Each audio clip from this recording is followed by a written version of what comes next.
أعوذ بالله من الشيطان الرجيم. بسم الله الرحمن الرحيم.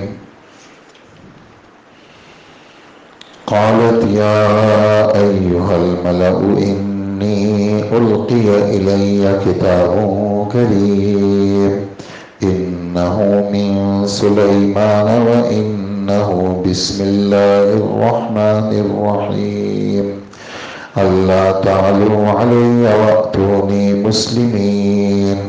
قالت يا أيها الملأ أفتوني في أمري ما كنت قاطعة أمرا حتى تشهدون. قالوا نحن أولو قوة وأولو بأس شديد والأمر إليك فانظري ماذا تأمرين. قالت إن الملوك إذا دخلوا قرية أفسدوها وجعلوا أعزة أهلها أذلة وكذلك يفعلون. وإني مرسلة إليهم بهدية فناظرة بما يرجع المرسلون.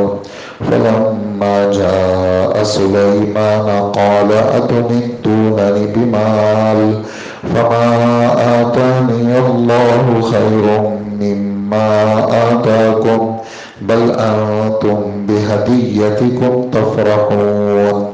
ارجع إليهم فلنأتينهم بجنود لا قبل لهم بها ولنخرجنهم منها أذلة وكذلك يفعلون. صدق اللہ العظیم. یہ آیتیں 3 دن سے آپ حضرات سن رہے ہیں. ترجمہ اس کا ابھی پیش کیا جاتا ہے. آیت نمبر 29 سے لے کر 37 تک سورہ نمل ہے اور 19واں پارہ ہے. جب خط جا کر کے ہدہد نے بلقیس کے پاس پہنچایا، اس پر بلقیس نے اپنے درباریوں سے کہا، قوم کے سرداروں، میرے سامنے ایک باوقار خط ڈالا گیا ہے اور سلیمان کی طرف سے آیا ہے. وہ اللہ کے نام سے شروع کیا گیا ہے جو رحمان اور رحیم ہے، اور اس خط میں یہ لکھا ہے کہ میرے مقابلے کے اندر سرکشی نہ کرو اور میرے پاس تابع دار بن کر کے چلے آؤ. بلقیس نے کہا، قوم کے سرداروں، جو مسئلہ میرے سامنے آیا ہے اس میں فیصلہ کن مشورہ دو. میں کسی مسئلے میں حتمی فیصلہ نہیں کر سکتی جب تک تم میرے سامنے موجود نہ ہو اور مجھے صحیح رائے نہ دو. انہوں نے کہا کہ ہم طاقتور اور ڈٹ کر لڑنے والے لوگ ہیں، مضبوط لوگ ہیں، لڑائی والے لوگ ہیں. آگے معاملہ آپ کے حوالے ہے، آپ دیکھ لیں جو آپ حکم کرتی ہیں. اس میں گزشتہ کل آپ کی خدمت میں مشورے کے بارے میں کافی تفصیل آئی ہے کہ مشورہ اللہ کا حکم ہے اور مشورے میں کیا کیا چیزیں ہوتی ہیں. بہت زیادہ تفصیل گزشتہ کل پورا آدھا گھنٹہ اس پہ بات ہوئی ہے. آگے آپ دیکھ لیں، معاملہ آپ کے سپرد ہے. ملکہ کہنے لگی، حقیقت یہ ہے کہ بادشاہ لوگ جب کسی بستی میں گھس آتے ہیں تو وہ اس بستی کو خراب کر دیتے ہیں اور اس کے باعزت باشندوں کو ذلیل کر کے چھوڑ دیتے ہیں، اور یہی کچھ یہ لوگ بھی کریں گے. لہٰذا میری مصلحت اس وقت لڑائی کی نہیں ہے. میری مصلحت اس وقت لڑائی کی نہیں ہے، میں لڑائی کرنا نہیں چاہتی. یہ لوگ آئیں گے تو ہمارے پورے علاقے کو وہ کر دیں گے، حاکمانہ اس میں آئیں گے، اور میں ان کے پاس ایک تحفہ بھیجتی ہوں، پھر دیکھوں گی کہ یہ جو ہمارے ایلچی ہیں یہ کیا جواب لے کر واپس آتے ہیں. اور اس میں نے آپ کی خدمت میں پرسوں کی بات ہے، یہ وہ آپ کے سامنے یہ بات آئی تھی کہ انہوں نے کچھ سونے کی اینٹیں بھیجی تھی اور کچھ جواہرات بھیجے تھے، 100 غلام اور 100 کنیزیں اور ایک خط بھی بھیجا تھا. اس میں جو سلیمان علیہ السلام کا امتحان لیا تھا انہوں نے، تو تھی تو قابل عورت تھی، ہوشیار عورت تھی، لیکن نبی کا مقابلہ کیسے کر سکتے؟ نبی کے پاس آسمانی باتیں، اس کے پاس دنیا کی چیزیں تھیں، تو آسمانی چیزیں اور دنیا کی چیزوں میں کوئی مقابلہ نہیں ہے۔ آدمی جتنے بھی قابل ہو جائے، جتنا پڑھ لکھ لے، قرآن و حدیث کے مقابلے میں زیرو ہے وہ، اس لیے کہ دنیا کے جتنے علوم اور فنون ہیں وہ سب عقلی چیزیں ہیں، اور عقل کی ایک وہ ہے، حد ہے، وہ کہتے ہیں اس چیز کی ایک رینج ہے، یا اس رینج تک یہ جا سکتی ہے، اور عقل جہاں ختم ہوتی ہے وہاں آسمانی بات شروع ہوتی ہے۔ تو اب آپ اندازہ لگائیں، دنیا کی جتنی چیزیں ہیں وہ سب عقلی ہیں، اور بہت قابل لوگوں نے بہت کچھ کیا ہے، لیکن قرآن و حدیث کے مقابلے میں صفر ہے، وہ اس کی کوئی حیثیت نہیں ہے۔ اس لیے آدمی کو اہمیت قرآن و حدیث کو دینی چاہیے، اور اپنی چیزوں کو اہمیت نہیں دینی چاہیے کہ میں، اور اپنی چیزیں اس حد تک اہمیت کے حامل ہیں کہ وہ پیسہ کمانے کے اسباب ہیں، بھی پیسہ مل جائے گا، دنیا کی چیزیں مل جائے گی، گھر مل جائے گا اچھا، اور چیزیں مل جائیں گی، لیکن اصل جو مقصودی چیز ہے خدا تک پہنچنے کے لیے وہ قرآن و حدیث ہے، اور اصل اللہ تک پہنچنا ہے۔ یہ بات اگرچہ بہت ساروں کو ہضم نہیں ہو رہی، لیکن بات یہی ہے۔ ہاں، تھوڑا سا اس کو اگر سوچیں گے تو بات یہی ہے۔ اس میں اپنی بڑائی نہیں بیان کر رہا، قرآن و حدیث کی بڑائی بیان کر رہا ہوں کہ اصل آسمانی علوم ہے، اصل وہ ہے جو آسمان سے آئے ہیں، جو اللہ نے اتارا ہے اور اللہ کے رسول پہ اترا ہے، اور اللہ کے رسول نے امت تک پہنچایا ہے، اصل وہی ہے، اور وہی چیز کیا ہے؟ خدا تک پہنچانے کے وہ ہے، اور اس میں مرکزی چیز لا الہ الا اللہ ہے، اللہ سے ہونا، اللہ کے غیر سے نہیں ہونا۔ اللہ تمہیں دیکھ رہے ہیں، اللہ تمہاری چیزوں سے باخبر ہے، اللہ تمہارے دل کے حالات سے واقف ہے، اللہ نے تمہیں پیدا کیا، اللہ نے تمہیں شکلیں دی، اللہ آسمان و زمین کے سب کچھ جاننے والے ہیں، اللہ سے ہوتا ہے، اللہ کے غیر سے نہیں ہوتا، یہ اس کا اثر ہے۔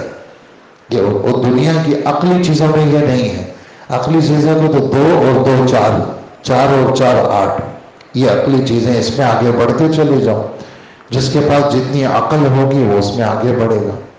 تو ملکہ بلقیس کے پاس تھی چیزیں، لیکن دنیاوی چیزیں تھیں، اور سلیمان علیہ السلام کے پاس آخرت کی چیزیں تھیں۔ تو دنیا اور آخرت کے علوم کا کوئی مقابلہ نہیں ہے، آپس میں کوئی تناسب نہیں ہے، یعنی کوئی نسبت ہو، کوئی نہ کوئی نسبت ہو، 1% کی یا کسی چیز کی کوئی نسبت نہیں ہے۔ وہ آپ سمجھیں گے 7 زمین کے نیچے ہے اور یہ 7 آسمان کے اوپر ہے، تو اوپر اور نیچے میں کیا تناسب ہے؟ ایک بالکل نیچے ہے، ایک بہت زیادہ اوپر ہے۔ تو اس پر میں تحفہ بھیجتی ہوں، پھر دیکھوں گی کہ کیا جواب دیتے ہیں۔ تو میں نے جیسے عرض کیا کہ 30 میل تک انہوں نے سونے کی اینٹیں لگائی اور اس پہ جانور کھڑے کیے، وہ پیشاب پخانہ اس پہ کر رہے تھے، اور اب جب انہوں نے دیکھا کہ بھئی ہمارے پاس تو 10 اینٹیں ہیں، 20 اینٹیں ہیں، ادھر تو 30 میل تک سونا ہی سونا ہے، تو وہ شرما گئے، لیکن پھر بھی حضرت سلیمان علیہ السلام نے ان کو عزت دی، ان کا خیال رکھا۔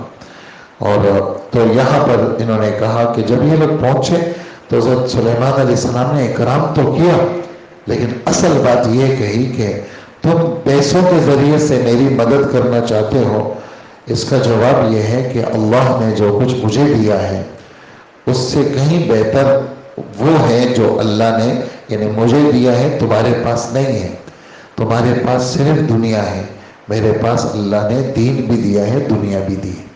اور رسول اللہ صلی اللہ علیہ وسلم فرماتے ہیں کتنی اچھی بات ہے کہ جس آدمی کے پاس دین بھی ہو دنیا بھی ہو، دین بھی ہو یہ دنیا بھی ہو، اور کتنی بری چیز ہے کہ آدمی کے پاس کفر بھی ہو اور فقیری بھی ہو، کہ اللہ کے رسول فرماتے ہیں ما احسن الدین والدنیا اذا اجتمعا واقبح الکفر والفقر یا والافلاس فی رجل، کیا ہی اچھی چیز ہے کہ آدمی کے پاس دین بھی ہو دنیا بھی ہو، اور کتنی بدترین چیز ہے کہ آدمی کافر بھی ہو اور فقیر بھی ہو، کافر بھی ہو اور فقیر بھی ہو۔ البتہ تم ہی لوگ اپنے تحفے پر اترا رہے ہو، اس کے پاس واپس جاؤ کیونکہ اب ہم ایسا لشکر لے کر پہنچیں گے جن کے مقابلے کی ان میں تاب نہیں ہوگی، اور انہیں وہاں سے اس طرح نکالیں گے کہ وہ ذلیل ہوں گے اور ماتحت بن کر رہیں گے۔ یہاں تک ان آیتوں کا ترجمہ، آیتیں پڑھی گئیں اور آیتوں کا ترجمہ ہوا۔ اس میں ایک بات میں نے گزشتہ کل کہی تھی آپ حضرات کے سامنے کہ کسی غیر مسلم سے تحفہ لینا، ویسے تحفہ کیا ہے؟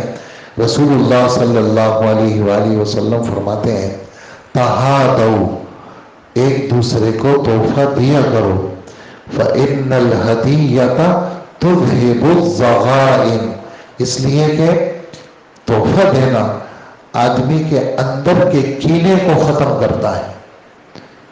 مطلب کبھی کبھار ایسا ہوتا ہے بالکل میلاب ہوتا ہے، سامنے ہوتے ہیں، لیکن دل کے اندر گڑبڑ ہوتی ہے، تو کہا یہ گڑبڑ ختم ہوگی تحفہ دینے سے۔ تحفہ دے دو تاکہ یہ اندر کی گڑبڑ ختم ہو جائے۔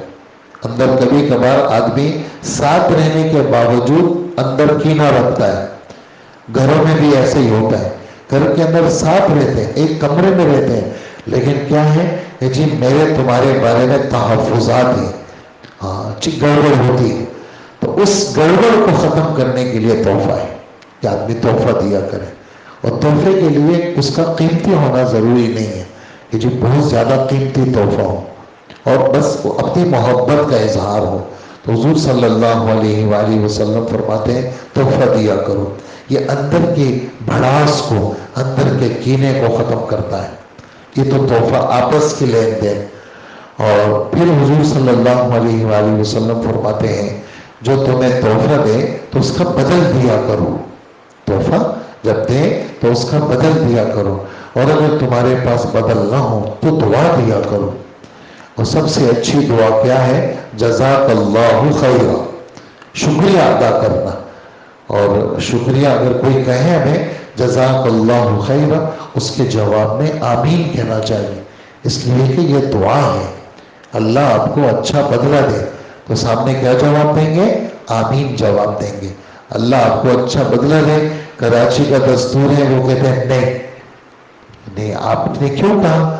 نہیں، اس کا جواب آمین ہے۔ کوئی اگر ہمیں دعا دے تو اس کا آمین کہے، کوئی اگر ہمارا شکریہ ادا کرے تو حضور صلی اللہ علیہ وسلم فرماتے ہیں کہ جو لوگوں کا شکر ادا نہیں کرتا وہ اللہ کا شکر بھی ادا نہیں کرتا، اس لیے کوئی تم پر احسان کرے تو اس کا شکریہ ادا کرو۔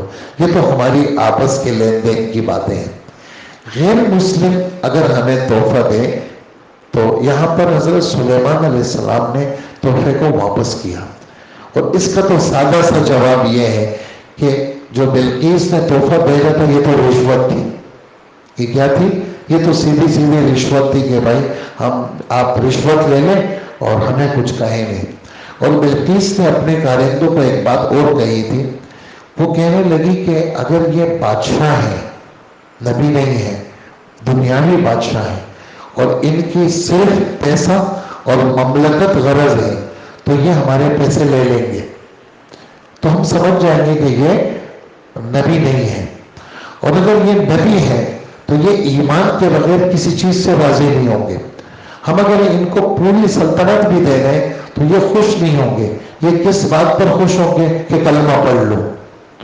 تو میں دیکھتی ہوں کہ اگر یہ ہمارا تحفہ لے لیتے ہیں تو سمجھ جاؤں گی کہ یہ بادشاہ ہے، ان کو تو پیسوں سے غرض ہے، اور اگر یہ واپس کریں گے تو پھر میں سمجھ جاؤں گی کہ یہ نبی ہیں جو ایمان کے علاوہ کسی چیز سے راضی نہیں ہوتے۔ تو بلقیس ہمارے لیے وہ نہیں ہے، یعنی سلیمان علیہ السلام نے جو واپس کیا یہ تو رشوت کو واپس کیا۔ بہت سارے لوگ جو ہے نا یعنی تحفے کے نام پہ رشوت دیتے ہیں، اس میں عرض یہ ہے جیسے کوئی کسی عہدے میں ہے اور دستخط چاہیے اس کے تو لوگ تحفے دیتے ہیں، تحفے دیتے ہیں، کہیں کوئی کسی کی سفارش کرانی ہے تو لوگ تحفے دیتے ہیں۔ دیکھیں اس پہ بات یہ ہے کہ اگر ہمارا پہلے سے اس بھائی کے ساتھ لین دین ہے، ہمارا معاملات ہیں، ہم دیتے ہیں، وہ ہمیں دیتے ہیں، ہم دیتے ہیں، تو پھر تو تحفہ لینے میں کوئی حرج نہیں ہے، کیونکہ ہمارا تو سابقہ لین دین ہے۔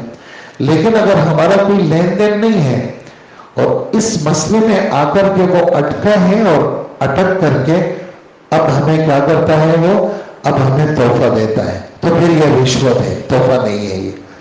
کیونکہ یہ جو حضور صلی اللہ علیہ وآلہ وسلم نے اس سلسلے میں جو آپ کی ہدایات ہیں بڑی عجیب ہے. آپ نے زکوٰۃ وصول کرنے کے لیے ایک صحابی کو بھیجا. وہ واپس آئے، کہنے لگے اللہ کے رسول یہ تو زکوٰۃ کے پیسے ہیں جو لوگوں نے دیے ہیں، اور یہ وہاں کے لوگوں نے مجھے تحفہ دیا ہے. اس پر آپ صلی اللہ علیہ وسلم نے ان کو تو کچھ نہیں کہا، آپ نے ایک عمومی بیان میں قیامت تک کے لیے ہدایات دے دی.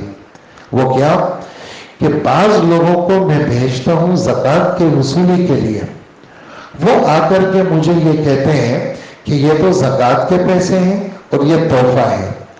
اگر یہ میرا ساتھی اپنے ماں باپ کے گھر میں بیٹھتا، یعنی باہر نہ نکلتا، پھر وہاں سے کوئی آ کر کے اس کو دیتا یہ تحفہ، یہ تو خاص اس سیٹ کی وجہ سے، خاص اس میرے بھیجنے کی وجہ سے کہ یہ زکوٰۃ وصول کرنے والا آیا ہے تاکہ ہم پہ نرم ہاتھ رکھے، زکوٰۃ ہم دے رہے ہیں یہ نرم ہاتھ رکھے اور یہ ہم ان کو تحفہ دے رہے ہیں. تو یہ تحفہ اس کو مدینے میں آگے کوئی دیتا؟ کبھی بھی نہیں دیتا. لہٰذا ایسا نہیں کرنا چاہیے. اس پر علماء نے کافی ساری باتیں لکھی ہیں. صرف اتنی سی بات کہ کسی سیٹ کی وجہ سے، کسی عہدے کی وجہ سے کوئی آدمی ہمیں کچھ دیتا ہے تو وہ تحفہ نہیں ہوتا، وہ کیا ہوتا ہے؟ وہ رشوت ہوتی ہے. لوگ کہتے ہیں نا کہ جی خود ہی آ کر کے دیا، تو خود ہی آ کر کے دیتے ہیں، کوئی تھوڑی فرشتہ اس کو ڈنڈے مار کے بیچتا ہے، خود ہی لوگ دیتے ہیں. تو اگر خاص کسی عہدے اور کسی سیٹ کی وجہ سے تو وہ گڑبڑ ہے. تو خیر یہ بات سے بات نکل رہی ہے. اس میں ہم یہاں آتے ہیں کہ کسی غیر مسلم سے ہدیہ لے سکتے ہیں یا نہیں. اس میں ہمارے نبی صلی اللہ علیہ وآلہ وسلم کے جو معمولات ہیں وہ الگ الگ ہیں. مثلا براء ابن مالک صحابی ہیں، ان کے بھائی عامر ابن مالک یہ مسلمان نہیں تھے، بعد میں ہو گئے. یہ مدینہ منورہ آئے، اپنے کسی کام سے آئے. ان کے دل میں زمانے جاہلیت سے حضور کی محبت تھی.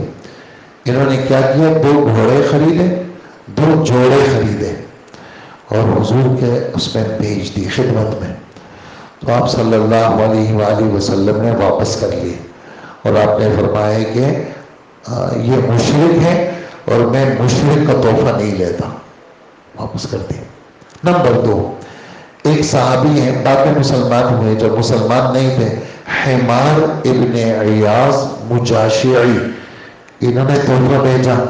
حضور صلی اللہ علیہ وسلم نے فرمایا تو مسلمان ہوں؟ کہا میں مسلمان نہیں ہوں. آپ نے فرمایا میں مشرک کا ہدیہ اللہ نے مجھے منع کیا ہے، میں نہیں لیتا. ایسے اور بھی واقعات ہیں، 2 میں نے سنایا آپ کو. ایک واقعہ یہ ہوا کہ ابو سفیان مسلمان نہیں، بعد میں مسلمان ہوئے.